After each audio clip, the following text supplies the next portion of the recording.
Good evening, everyone, and welcome to this week's episode of Sounds of the Diaspora, artist-to-artist conversation with yours truly, Dion Parson.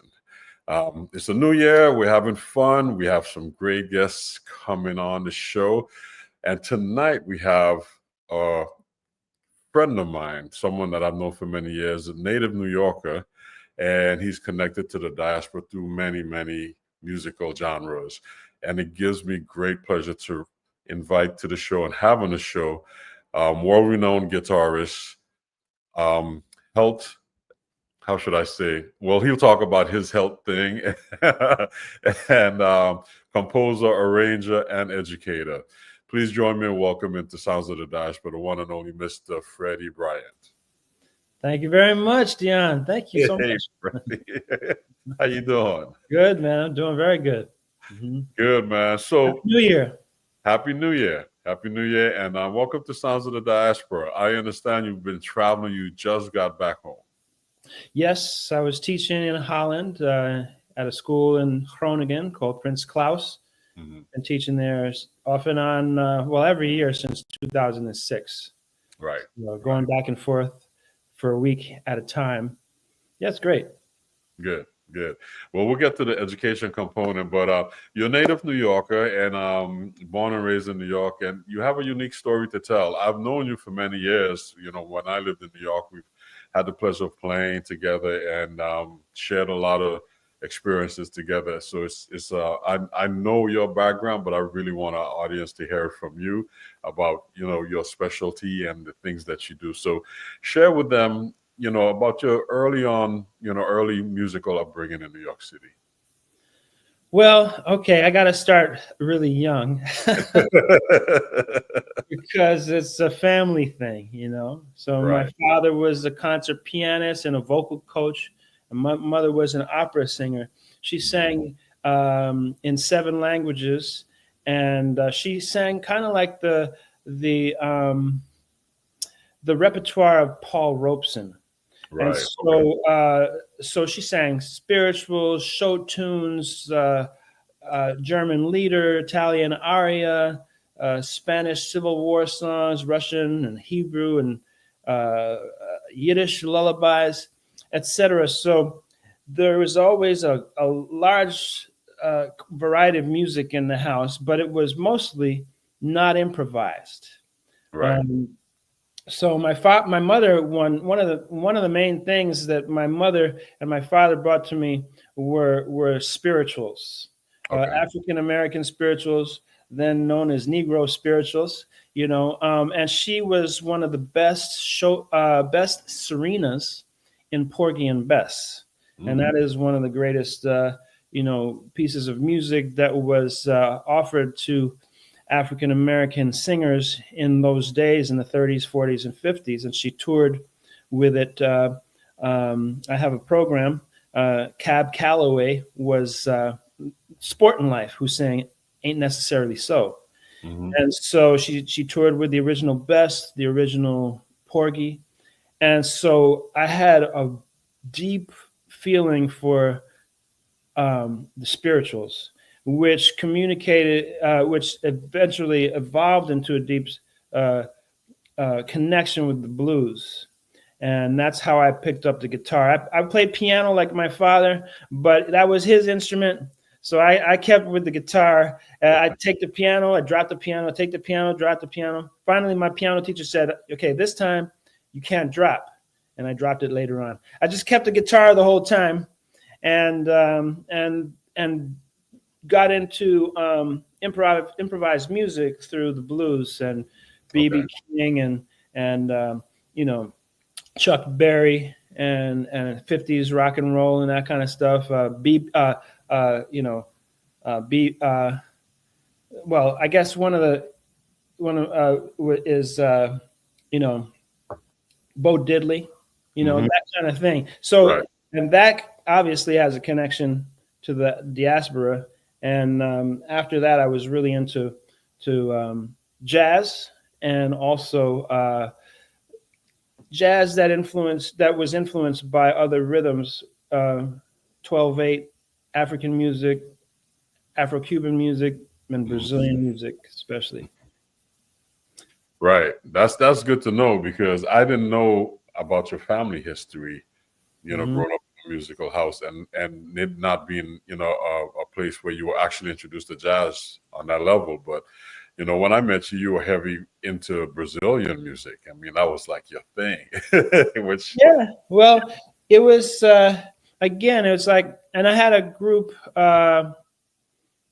what happened was I had a group, I started, I guess, around 1991, and that's actually when I recorded my first CD, which is long gone and out of print in Japan, called "Take Your Dance into Battle" with Don Braden, Steve Wilson, Ira Coleman, and Billy Drummond. And that was a straight ahead CD, but it was also straight ahead with different vibes in it. Like our straight ahead music includes everything from Art Blakey to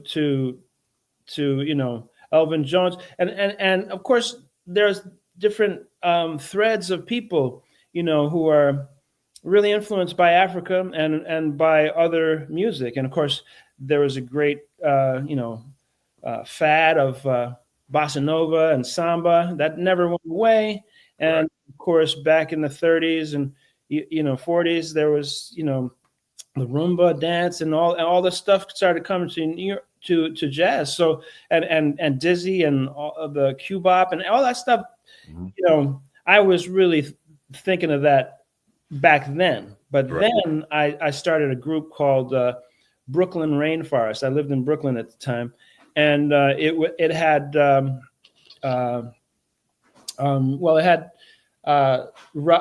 Randy Brecker and David Sanchez, and then in the rhythm section, Dennis Irwin on bass, and on drums it was Porcinho, the great Brazilian drummer. Oh, nice. So it was really I started. Let me just say, I started with classical guitar, and then my classical teacher said, "Okay, you really like jazz and blues, so let me teach you once a week, every other week, some jazz and blues stuff." And then he said, "Okay, now you got to get a real jazz teacher." And so that's another story. But I kept the classical and the jazz completely separate. And what happened was I got called to take my classical guitar to a trio gig, with a really great Danish electric bass player named Torben Westergaard, and Porcinho, the great drummer. Mm-hmm. And he said, "Bring your nylon string guitar." And I said, "No, I don't play jazz on my nylon string guitar. That's for classical. I have a pickup and it sounds like this, so I don't really want to play that." He said, No, you have to. This is a great Brazilian drummer, and you got to bring this nylon string. So I said, okay, and I went down to the gig. I still have cassette tapes of it. It's like a little taco place on St. Mark's, and he blew me away. I was always into the samba and bossa nova and 12/8 and all that kind of stuff, but then I heard his rhythms, and I just sort of laid on top of it. I didn't study Brazilian music like I was studying Brazilian music. I studied Brazilian music like a jazz musician. Say, "Oh, let's play this tune as a bossa nova." You know what I mean? Or right. Let me play this tune as a samba. But not traditionally. So when I started to hear him, I said, "Wow, let me get a better pickup. Let me," and then I started that group. Right. And he's the real deal. I mean, he's straight from Brazil. I mean, you can't get any closer to the source than that. And that's how I got introduced to Brazilian music, through him, and then other people like Duduca da Fonseca and so many other Vanderlei Pereira drummers. You're talking about, and Café Edsel da Silva, and also so percussionists. That's what I heard. And then I just fit my guitar on top of that. And then I started studying some a little bit more traditionally, like to see where it came from. But I was always writing music, even from the beginning, because I had written sambas and bossa novas before I had played with Porcinho, Okay. And then I got really into it by playing the nylon string classical guitar. And then after that, it was that's when it kind of went. It didn't split. It actually combined. Right. Because I was classical and jazz, but the Brazilian made them mix in the middle, you know? Wow. Look at that. That experience brought it. And it's that sound too, because it's kind of like that, you know, when you hear Brazilian guitars, they have that. I mean, you have acoustic guitar as well, but you have that unique sound. Mm-hmm. And I didn't know that story. That's great. No, it's commonly known in the United States as Spanish guitar. Right. The classical guitar is a Spanish guitar because it really was made famous by Spanish players. The style of in Spain, you know, including flamenco and other types of music. But I'm not a historian as to whether, you know, there was also a Portuguese thing that came to the Brazil, and that was separate, you know, but Portugal and Spain are really close together, so maybe they have a little rivalry there.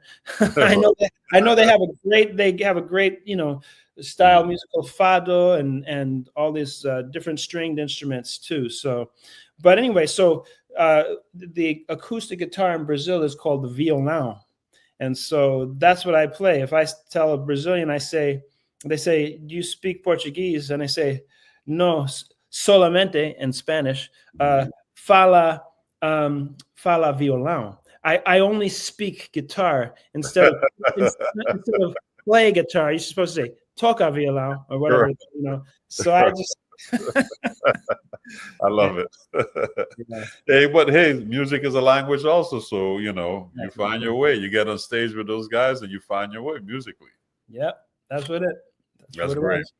That's great. So the Brazilian stuff became known for doing that as well too, along with the jazz stuff. And then you mentioned that you just came back from teaching. I want to talk about you as an educator, because that's something that you've been doing for a while in the U.S. and abroad. But you also teach in the U.S. at some great institutions as well. Where else do you teach? I teach at Berklee College of Music. Okay. There you go. They have a podcast called Coffee Talk. So you can look out for that. The different professors and people from Berklee are interviewed by the guitar department. Okay. I've been there since 2011 or something like that, and I didn't study there, but you know, it is a famed musical, educational, and modern music, contemporary music school. And I'm really honored to be there with all these great professors of guitar and other instruments. It's not a jazz school, although so many jazz players have gone there. Right now, it's an anything school, man. They have even classical guitar now, but you know, Indian music, Middle Eastern music. You know, I teach a Brazil class. You know, there's so much going on there. African music. I also teach an Afro pop guitar, you know, ensemble, and also lab, you know, for guitarists to learn how to play styles like soukous, and especially because I played with Salif Keita, right. Who is the king of Afro pop, and he's from Mali.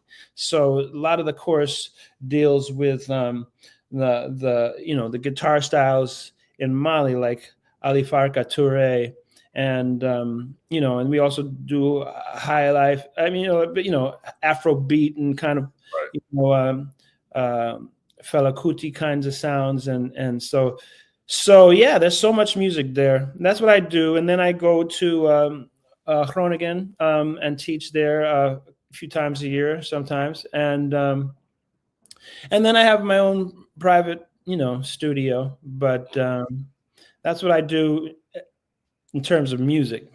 Right. Yeah, you were mentioning health. I also teach Tai Chi and Qigong. Right. And thank you for bringing that up. I really wanted to just touch on not so much jumping into Tai Chi and Qigong, but touch on the well-being of artists on the road. And this is something that you and I have talked about over the years. How do you maintain yourself? And I know this form of, practice helps you, but what would you recommend, and how does that connect for you to good health and well-being as you're traveling? Well, we're traveling, and that says movement. We're moving from one place to another place. But basically what we do is we just travel and get to the hotel and stop. And then we get to the sound check or the dinner, and then we play a gig, and we get home to the hotel, and then we go to the airport. It's not actual. I mean, it is movement, and so that's good. Like, for instance, I think daily life can be healing. Like, for instance, although it can also injure you. So I'm talking about carrying equipment, or walking, miles in an airport, with something on your back, and being stressed out and all that kind of stuff. But really, if you walk in an airport as opposed to take a wheelchair in an airport, that's exercise. So I think we really need to, as musicians, a lot of times we sit down. If we're, an instrument that sits down, sometimes saxophone players can practice standing up, guitarists can practice standing up, but then you have a strap, and there's always something that's pulling on you, or you have to deal with posture, you know what I mean? So, and the main thing is to get up and to sit down. So you get up periodically. Now, what do you do when you get up? That could be up to anybody's thing, but your body, where you're stiff, and a lot of times we don't encounter that. We don't say, I know I'm stiff in my hamstrings, but you don't get up and do anything about it, So you just have to have an awareness of what's going on in your body, and then approach it with some understanding of how to make it better. Movement is the main thing. Breathing, being flexible, opening your joints, letting the blood flow, Right. And how long have you been doing Tai Chi and for yourself? Since about 1986. Wow. And I started because Peter Bernstein, the great jazz guitarist, was my good friend, and I met him in high school because our parents both lived. We lived a block away from each other. Okay. So our mothers met, and they said, "Oh, your son plays jazz guitar. My son plays jazz guitar. Oh, they should meet."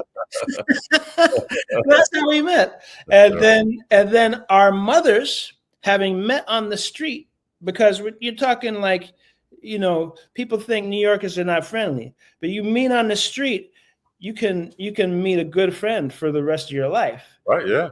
And that's what happened. So they started doing Tai Chi with this teacher on East 72nd Street.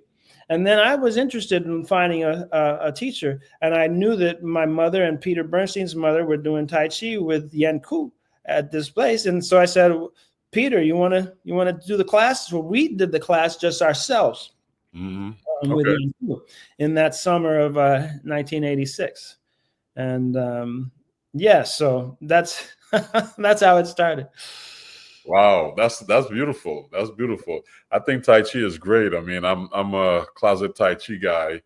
I've been trying to, figure it out for many, many years and try to get with it. And I just do my thing the way I can, probably the wrong way, but we've talked about that also. But I have my good friend Carlton Holmes hanging out in St. Thomas with me. So I've been talking with him about brushing his cobwebs off, because he's like, he's been doing it a long time. I remember we had conversations about it a long time ago. I will say there's another jazz component to my Tai Chi.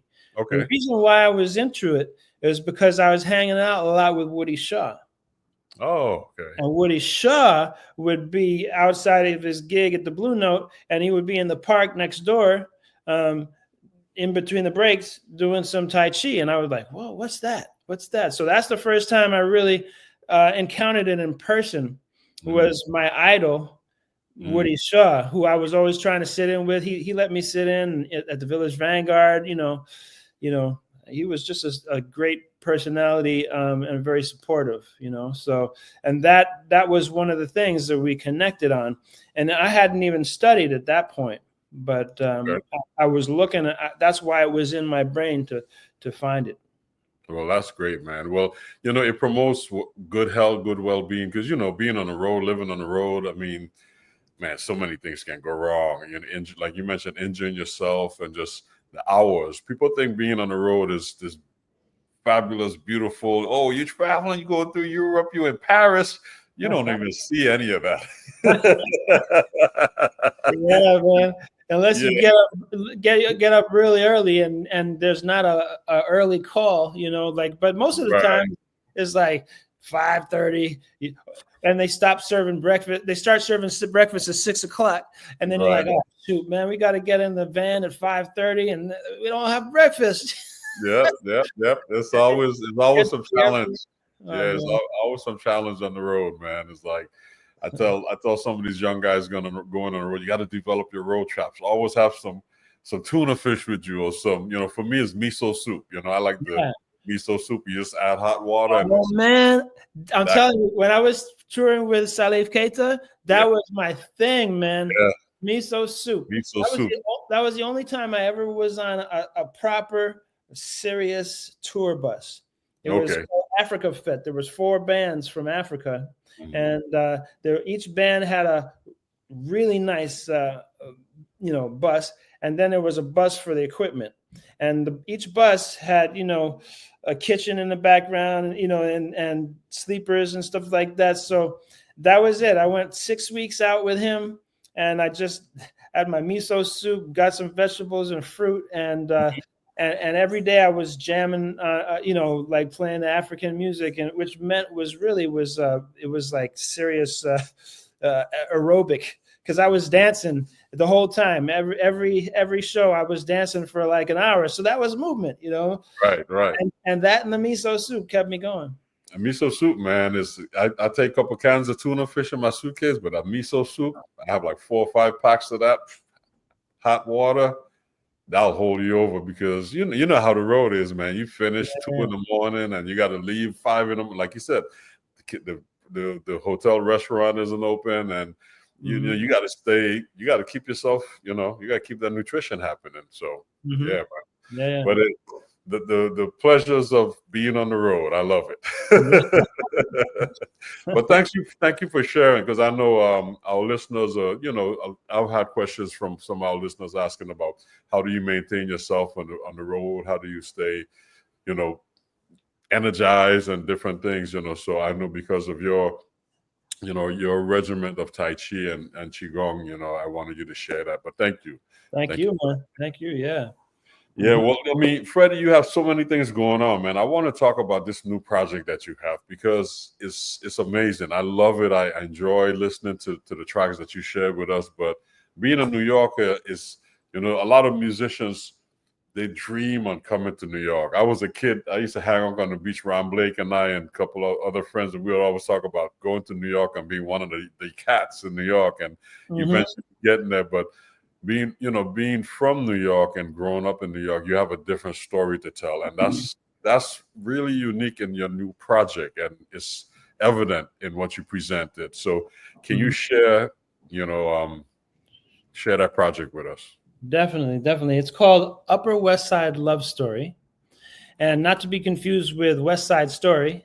But if all the musical detectives out there. It's 92 minutes, 6 of music and 16 songs. But there's one little song where I quote the theme of the Jets and the Sharks gang, you know, from West Side Story. Anyway, that's just a little thing there.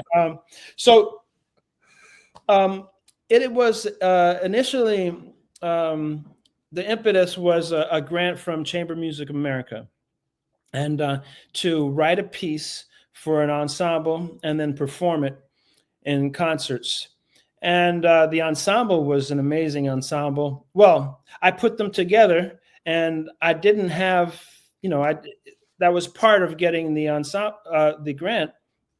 The fact that I was going to write for Regina Carter on violin, and then we had Gwen on viola and Akua Dixon on cello. And then the saxophone section was Donny McCaslin and tenor, soprano, and Steve Wilson on alto and soprano and flute and alto flute.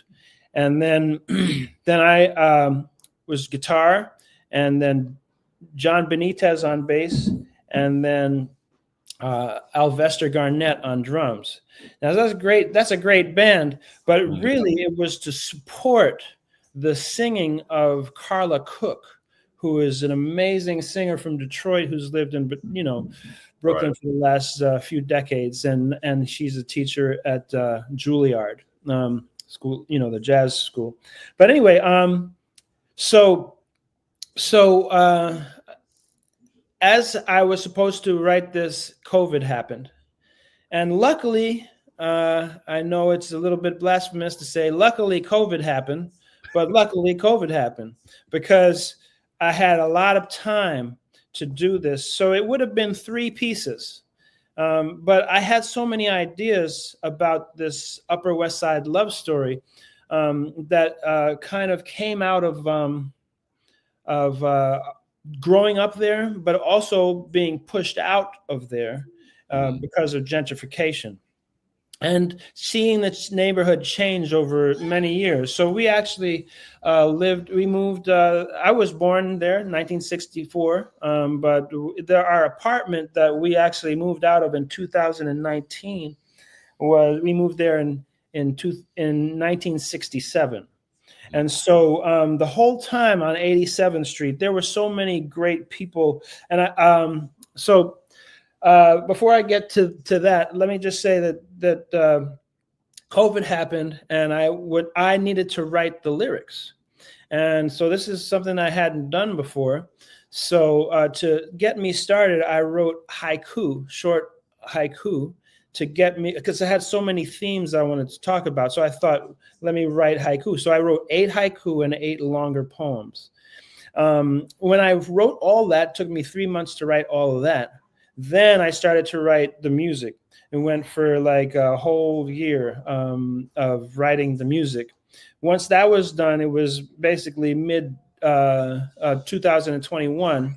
And then we came back and started to rehearse and for the performances, which were in 2022. Mm-hmm. And then we recorded it, and it was released in 2023, basically about a year ago. And so 87. So it was really to look at the change from before Lincoln Center was built. Mm-hmm. And it was actually completed around the year of my birth. And my parents performed there in 74 and 75. So I was connected with that. But of course, the story is known that they tore down a neighborhood called San Juan Hill. 7,000 families had to leave. 800 businesses had to leave. Some people moved to the projects in the Bronx. Some people moved to other places in the Manhattan.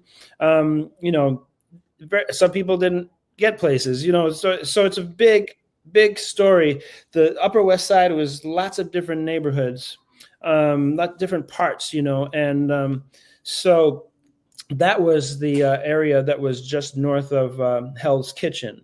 And Hell's Kitchen is famous now because of Alicia Keys' Broadway musical called Hell's Kitchen. But anyway, so this is the kind of vibe. Cities always change, but there was, a villain, like Robert Moses, who is also a hero to some, but he built the highways, he built the parks, and but he split up neighborhoods, he evicted people, he called places slums and evicted people. So all this story is in there. Anyway, so 87th Street, I wrote so many words, and one of the songs is called "Walk in the Hood," it was about Thelonious Monk, who lived in the neighborhood. Where would he walk? Because in that great documentary called Straight No Chaser, you see him walking around the neighborhood. So I say, who would he see? He hanging with Fats or James P. San Juan to Sugar Hill, that's in Harlem. Street of Swing, that's 52nd Street, to the Kitchen of Hell, Hell's Kitchen. Nika was close at the Boulevard. That's Baroness Nika Koenigswarter. So too the building Belafonte, and he was redlined. He wasn't allowed to move to this building, so he sneakily teamed up with some people and bought the building. And I think that's where Ron Carter still lives. But anyway, Monk's Circle. He was on 72nd Street. I walked by him to my guitar lesson in high school. Sorry. I meant Miles. Miles was on 77th Street, and Dukes Boulevard, we know, is 106th Street. So there were a lot of people coming in here. So, and you just said people come to New York. So the next stanza is, y'all know Harlem and the Village, here too home of dreams for many new to town. Right. To play with kings, queens, and neighbors like Tommy, Max, and Lady Day. And Max Roach, who lived a few blocks from me, same with Tommy Flanagan. And 87th Street, my block, was the last residence of Billie Holiday before she died. So that's the kind of history I'm trying to talk about.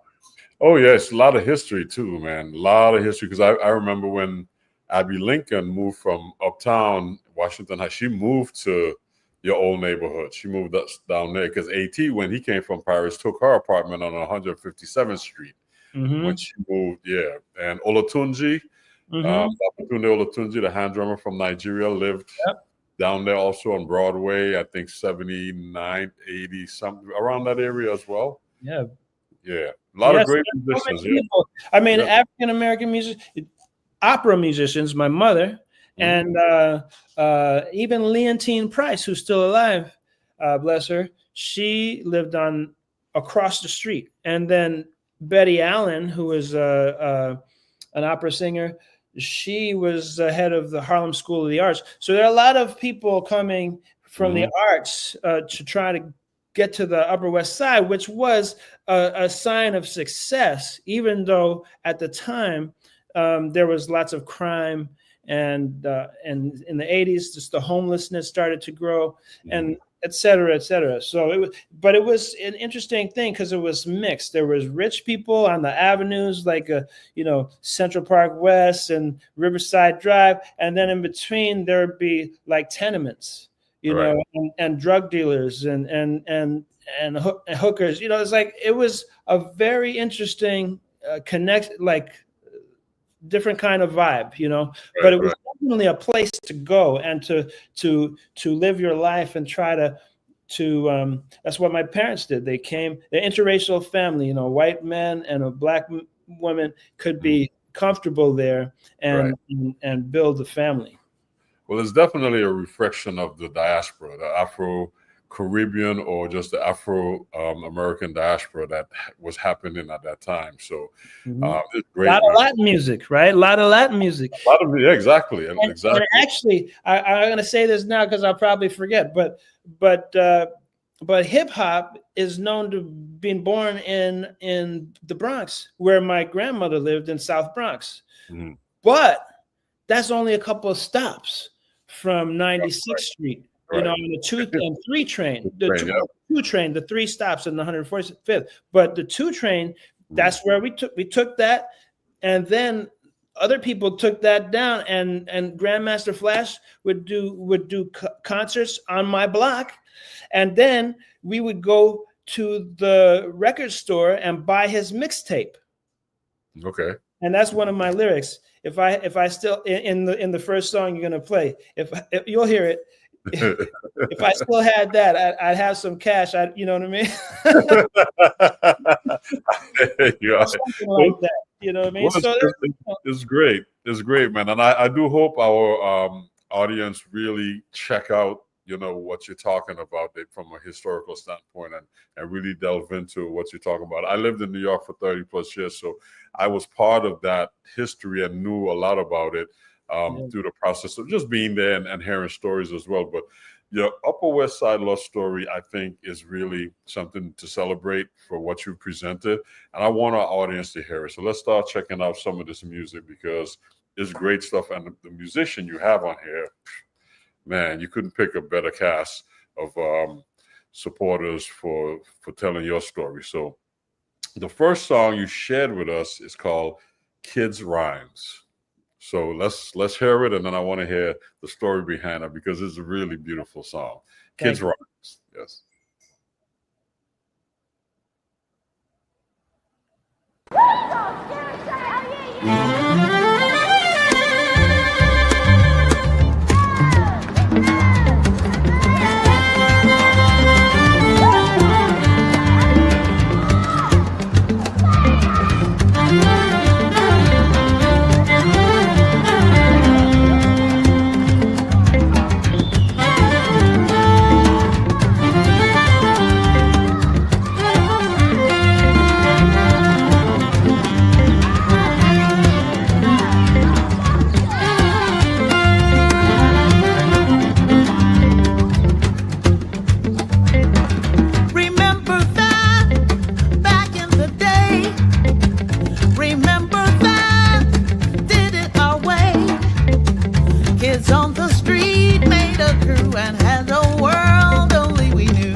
From Amsterdam up to the park, all by ourselves, no mom, no pop. From the window, they'd yell, stop, you've gone too far. It's time to eat, don't go round the block, get your behind off the street. Remember that, back in the day. Remember that, did it our way. Kids on the street made a crew and had a world only we knew.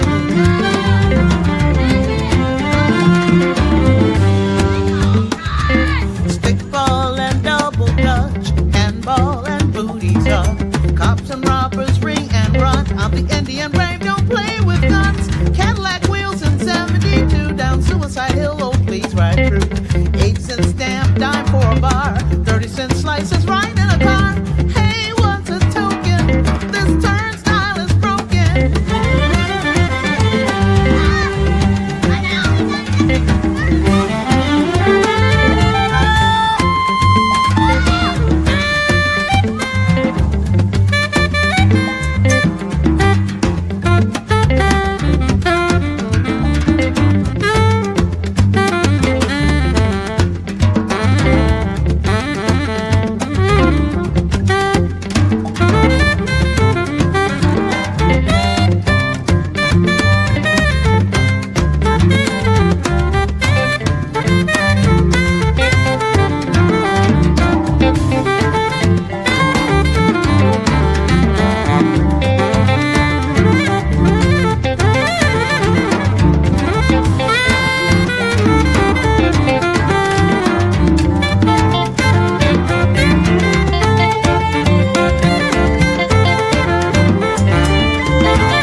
What about this?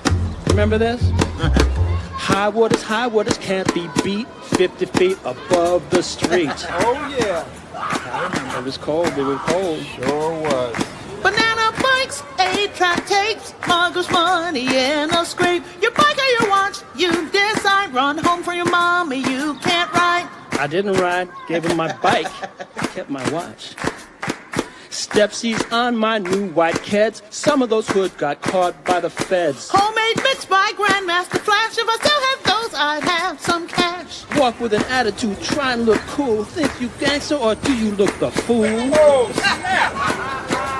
I'm talking about. Hot days, hydrant, coke hand power. Better close your window or get a drive-by shower. I feel your pain. Late for dinner, dirty as rain. Take a shower, you know you stink.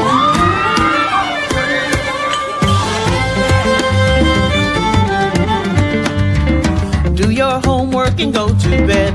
Best behave, mom said to Fred. But undercover's checking my tunes. Grooving all night in dreamland soon.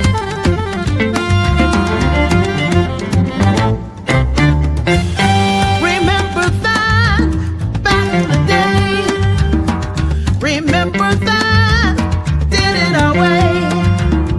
Kids on the street made a crew and had a world only we knew. Kids on the street made a crew and had a world only we knew.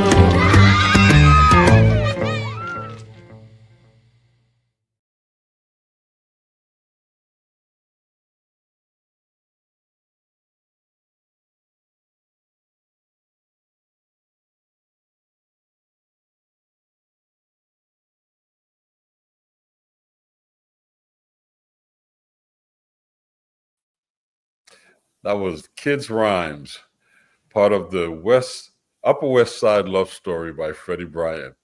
Man, there's a lot being said in there. Yeah, I'm telling you that. So I guess I should give a little plug to the website that goes with it's. You can obviously order the music on any platform, but there's a special website called UpperWestSideLoveStory.com. Very simple, UpperWestSideLoveStory.com.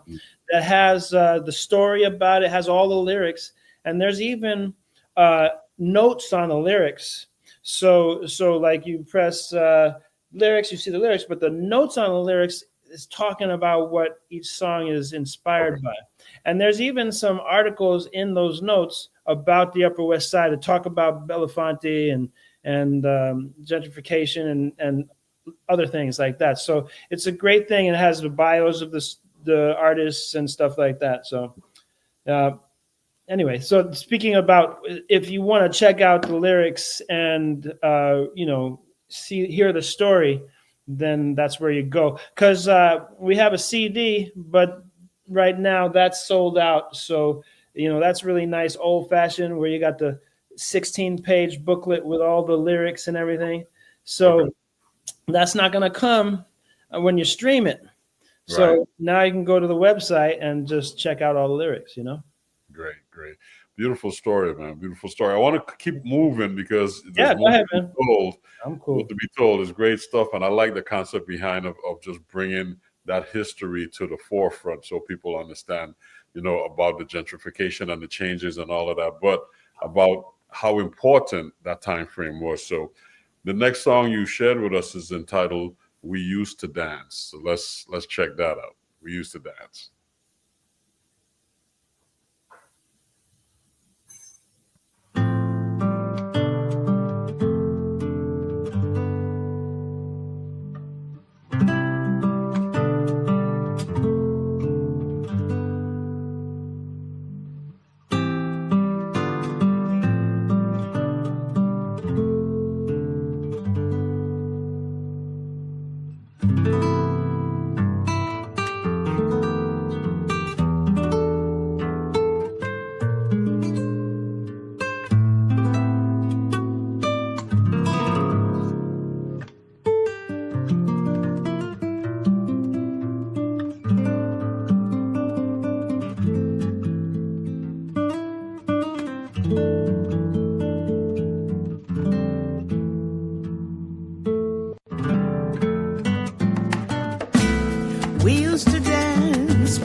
helped raise in our modest home.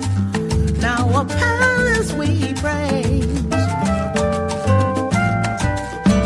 I couldn't go, so they would not know of surprise in this place. This lily white space with his name on the lease. We could live here in peace, had no shame and shared a name.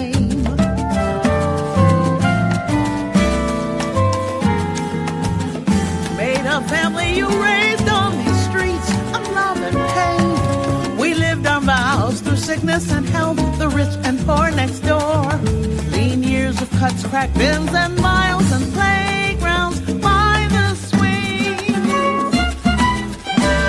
Yet found a place we could be free as we marched in D.C.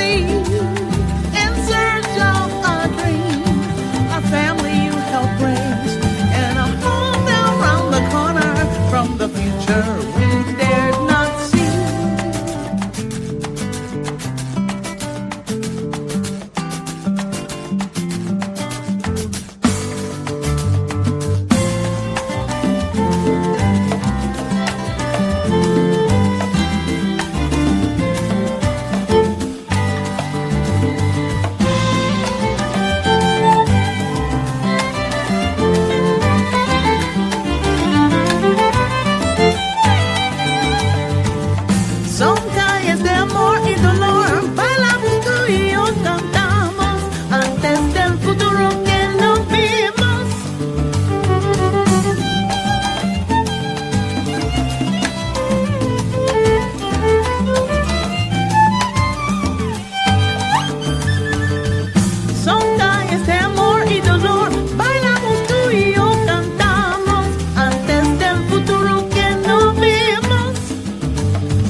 Oh man, I love it, Freddie.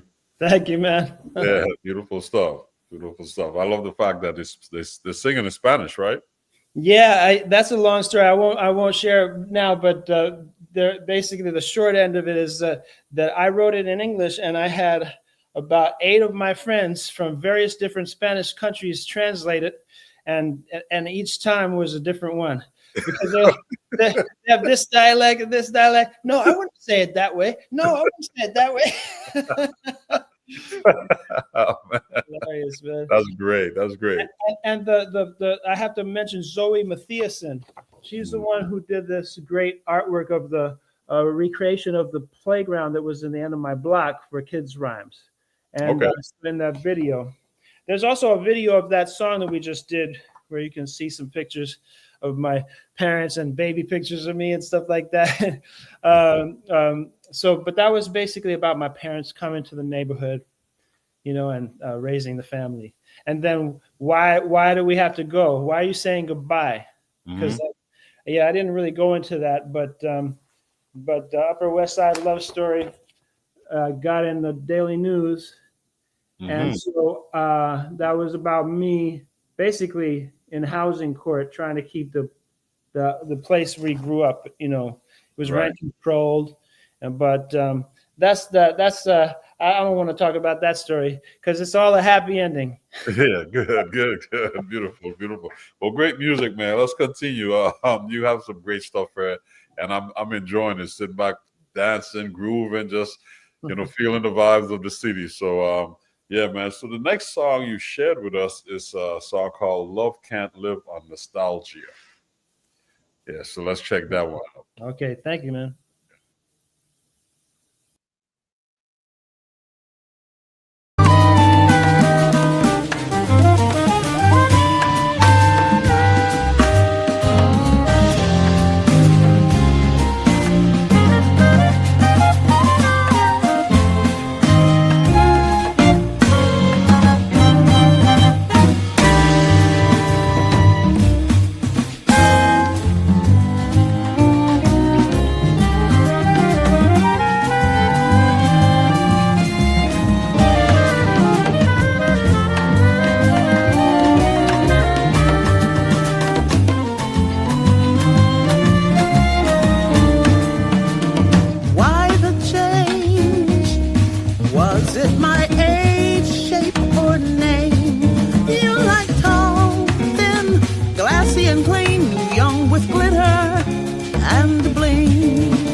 My soul is built of brownstones turned to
on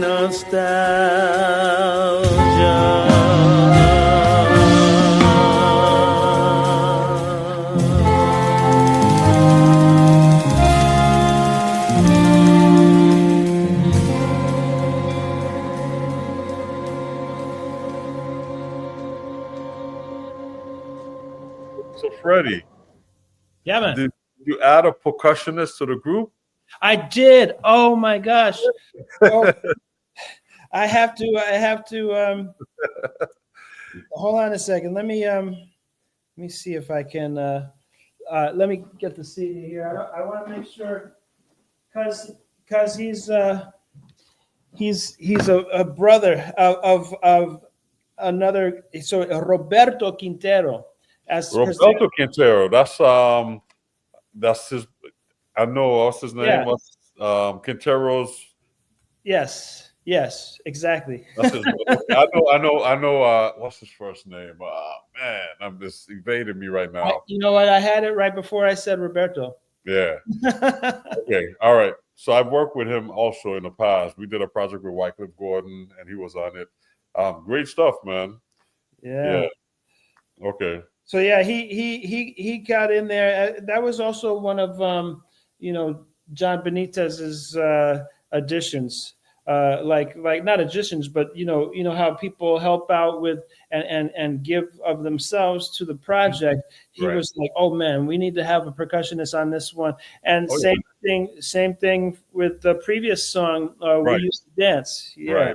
I made my note and I forgot to ask you, and I was like, man, as we started the second song, I was like, yes, Roberto. Yeah, although it was just those two songs. Great. Roberto Quintero. Great addition, man. It added to that flavor. I love the breaks. It's like really nice. Yeah. So the first one was son, and then we went to Son clave, yeah. Son clave, son cubano, like the clave, and then we went to Changui, and then in the last song it was basically Bembe, the 12/8 kind of thing. Yeah. Right. So, I was going to ask you how he's counting that as a 12/8. Yeah. Nice, Yeah. great stuff, man. I hope our audience go and check out Upper West Side Love Story by Freddie Bryant. This is him paying homage to his old neighborhood and the changes in New York City and all of the wonderful stuff that's going on. Please check it out. Yes, I gotta say, Luisito Quintera. Luisito. Yeah, Quintero, Luisito. yes. That's the percussionist that I work with also as well. Yeah, great. Yeah, man. So you were gonna play the one that has the little reggae vibe. Yeah, I heard that immediately. I was like, okay, that's a Central Park life haiku. Yeah. There's a little story about that one. It's very quick. Basically, I grew up 2 blocks from the park, and it was my, it's so many people's, like just a blessed place, you know what I mean, to go and with your girlfriend, go with your friends, it was country. For a city person, it was like country, man. You could see birds and all that kind of stuff. Birds, trees and all that kind of stuff. So it was really a great experience to be there. But then, of course, everybody knows, well, not everybody, but some people of our generation know the Central Park 5. Right. And so so the person who was raped, and for those people in the Central Park 5 who were falsely accused and convicted, but then exonerated, it was basically hell, at that time. So I say Central Park life is trees, birds, weed, love, and beauty. And the weed is where the reggae comes in. And then for 6, it was hell. Right.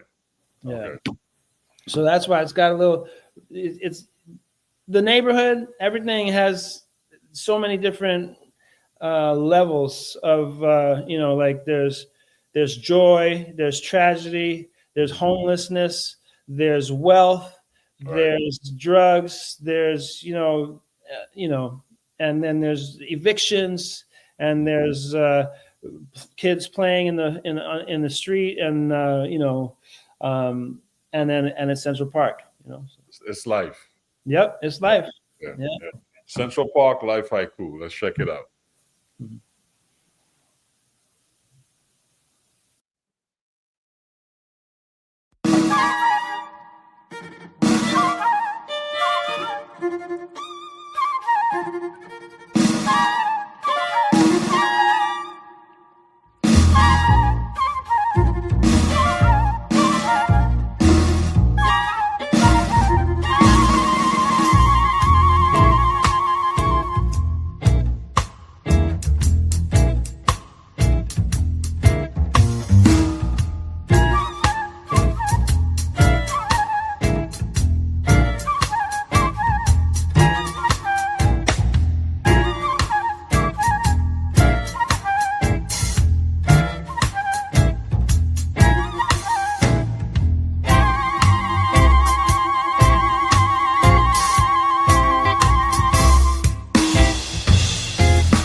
For 6 it was hell.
Yes. I heard that reggae vibe up on there. That was- do that, do that. Yeah, man. I love it. And Alvester did a great job with it, man. Mhm. Yeah. Man, everybody did a great job. It's a great project, bro. Thank Great you. project, man. I'm glad I caught you in time, with this happening. We've been Yeah. talking for a while to get you on the show, but upperwestsidelovestory.com, that's the website. Mm-hmm. You can go and check it out. Freddie, man, it's been a pleasure having you on the show. So informative, sharing all of the great things that you're doing with our audience, man. I would love to have you back and Sure. present some of the other things that you're doing as well. Love to anytime, man. Yeah.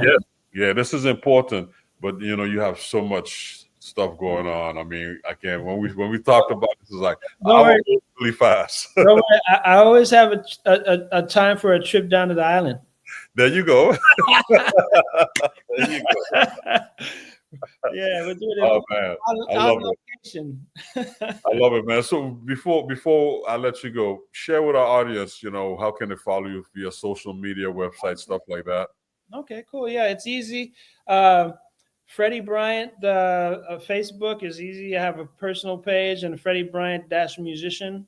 Yeah, and then of course Freddie Bry on Instagram, but it's connected with the Freddie Bryant musician Facebook page, so you can find me on Instagram.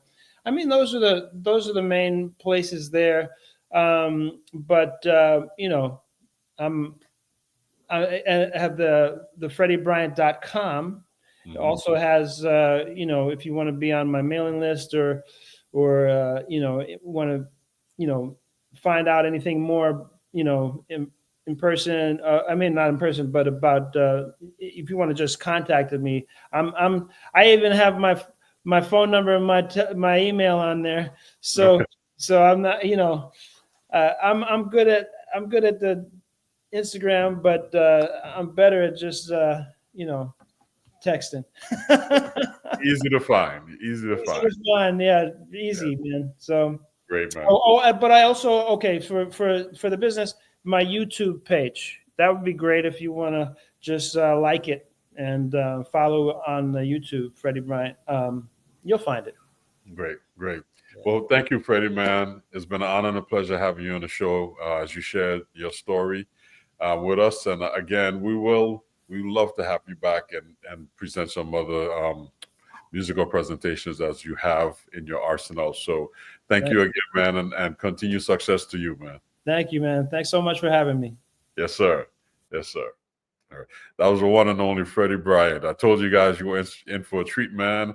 And he brought a wealth of information with his Upper West Side love story. So thank you, Freddie. Join us next week as we bring amazing vocalists. And this gentleman is an activist also, and he's going to tell you his story. He's originally from the Caribbean, from the Bahamas, and he's the chair of the vocal department at Interlochen Arts Academy in Michigan. And he has a lot to say as well, man. So his name is Ty Chico. So join us next week as we bring you, all of this great stuff from Ty Chico. So thank you, folks, for joining me. It Sounds of the Diaspora. Again, you be safe, all the best, and I'll see you next week. Take care.